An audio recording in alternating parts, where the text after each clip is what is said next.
Let's face it, the first thing that pops into our head when we hear the word pottery is a Disney movie Hercules. But what is pottery? And what do these pattern designs mean? Since we moved away from classic Greek pottery or vase painting, I wonder what pottery is really like today. Abbie Preston is an ambitious young ceramic artist. Her pieces have a beautiful minimalistic approach, but with an iridescent elegance which is hard to describe. As she ramps up her production line for the fall, we drop by to find out what keeps her going and what keeps her motivated as an artist. Young Hustlers on the Rise begins now.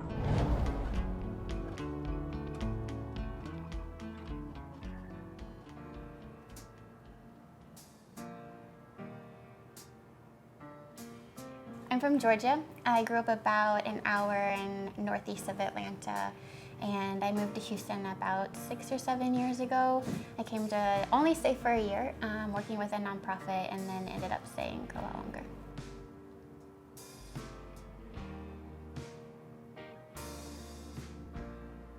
My family, for sure. They're still all there, and so I miss them a lot. We're really, really close. But I also just miss the landscape and the feel of Georgia. I just have fond memories of growing up and staying out till the sun went down in summertime, and so just sweet memories from that.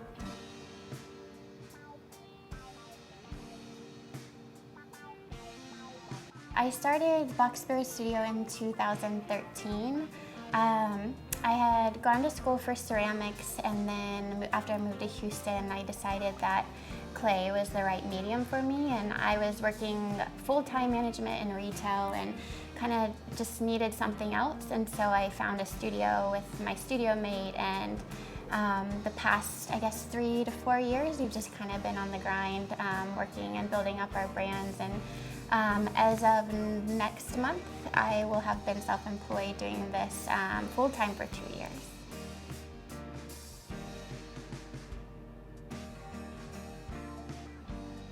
I had a great professor because I actually hated my first ceramics class. I wasn't a fan of throwing on the wheel, and so I actually did more sculptural pieces. And so my professor was great because he opened up like a whole new perspective of what clay was, and so that's what helped me to really fall in love with the medium.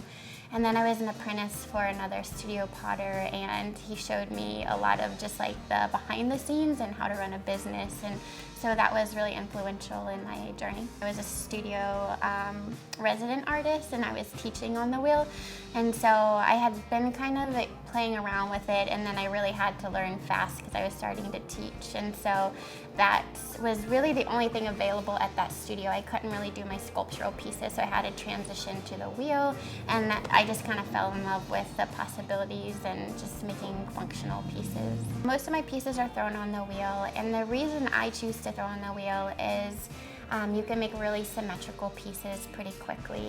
And so a lot of potters, I mean, since the beginning of the craft have been working on the wheel, and it even goes back to kick wheels, and so it's the idea of throwing something on this revolving spinning wheel and being able to make something symmetrical and quickly, and so yeah, that's sort of just what I've kind of leaned into, and I know several other ceramic artists who also use the wheel as their main tool to create.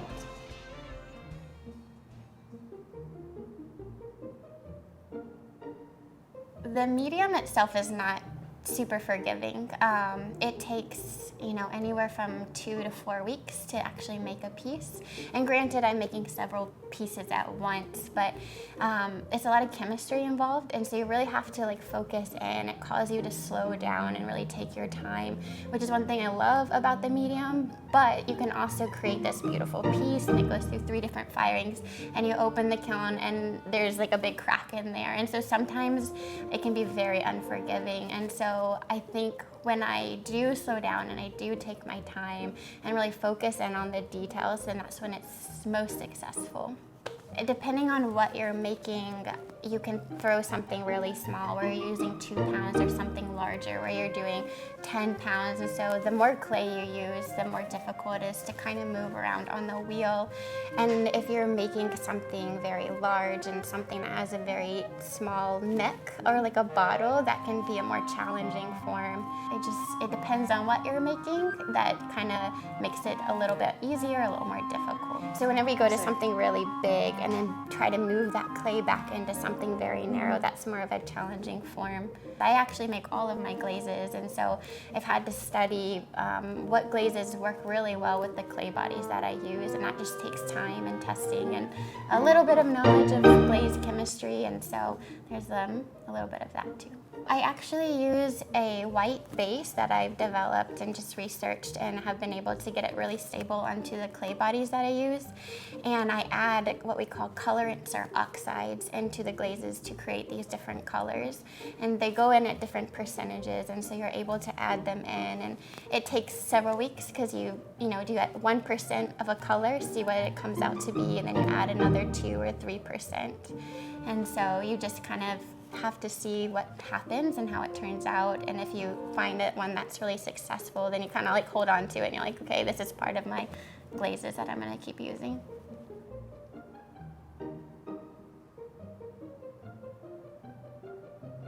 I grew up in Georgia, and my family is really close, and so I draw a lot of inspiration from the table.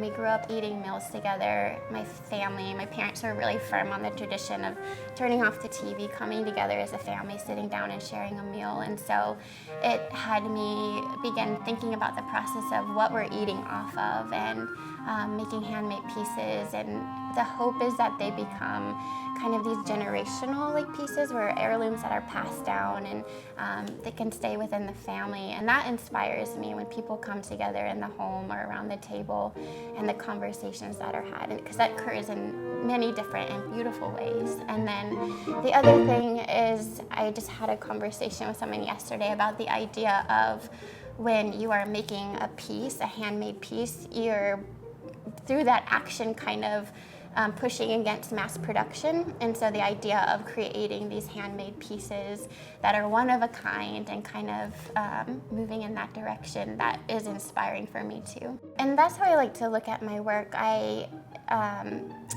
specifically and intentionally hand sign the bottom of every piece. I don't stamp it, I hand sign one, because yeah, it's a functional piece of work, but it's also this handcrafted piece of artwork that hopefully my clients are taking home, and they see it as something that is original and handmade and signed by the artist.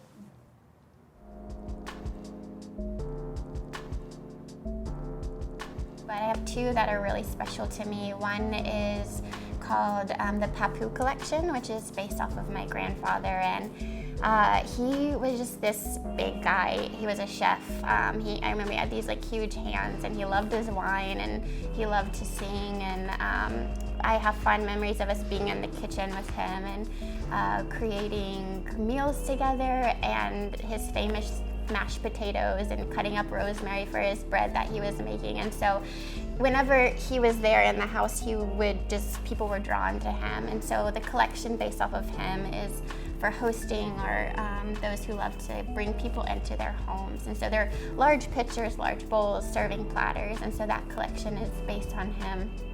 And then the second collection is based on my grandmother, Betty, and she was not particularly one to love cooking, but she cooked because she loved her family, and she loved it when they were all together. And I believe my love of coffee came from her. I remember waking up, spending the night at her house, and she always had her coffee in hand. And so her collection is for the everyday, those pieces that you use on a daily basis, and that mug that's your favorite, it fits your hand just right. That collection is based on her, and just my memories from being with her.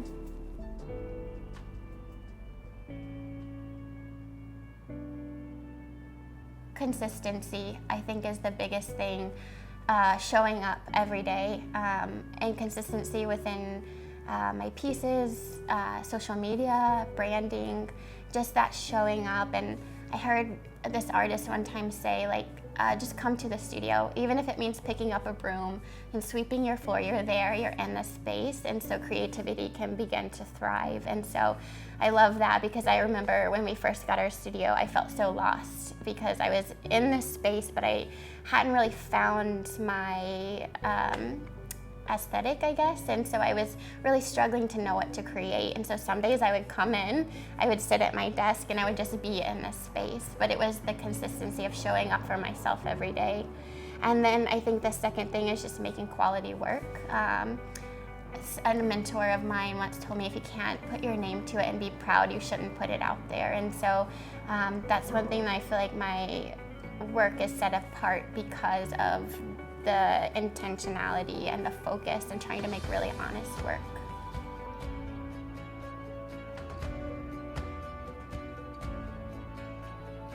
Ooh, failure is hard. I tend to be a bit of a perfectionist, so it's really difficult for me to kind of work through those, like the aftermath of a failure. And so I think what I try to put into practice is to just take a step back and kind of observe what happened and just take note from that and be able to learn what happened or what went wrong. And then I think the biggest thing for me is to really show myself some grace and to be gentle with myself, and to know that in the past, most of the time when these failures have happened, I've learned the most, and to be able just to be brave and continue moving forward and know that it's probably going to happen again, but if I can continue just to be gentle with myself and just know that, you know, there's room to grow, and it'll happen. So it's inevitable.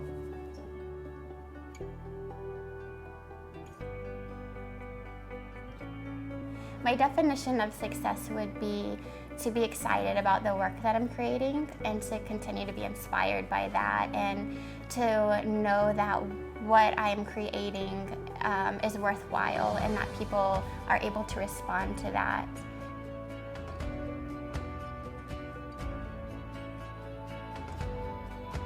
Show up for yourself. Like I was saying earlier, that consistency of showing up for yourself and being in this space and being consistent.